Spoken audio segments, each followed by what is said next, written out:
Hello there, my name is Raphael Muisa from Zambia. I am an economist by profession and I am an environmentalist by occupation.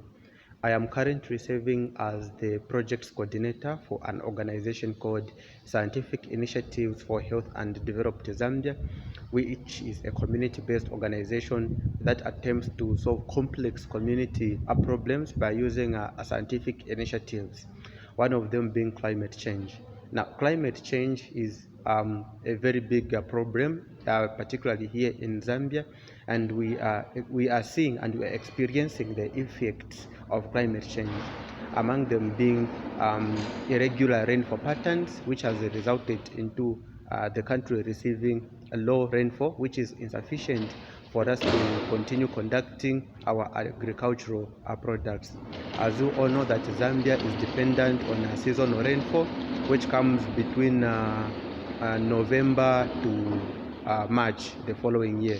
So this means that since we have been receiving this low rainfall, even the amount of produce from the agricultural sector has been inadequate.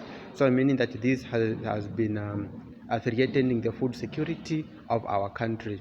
Not only that, the energy that we receive is dependent on hydroelectricity, which is generated from the waters.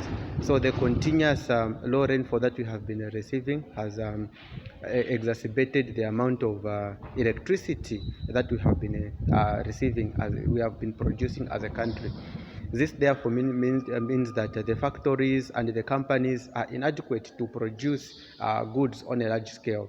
This means that the country is lacking productivity, which is now leading to unemployment and huge poverty levels. And also it is making a lot of products to be expensive, because it is now becoming expensive to be produced. So this means that there is a positive relationship between low rainfall and low productivity of the nation.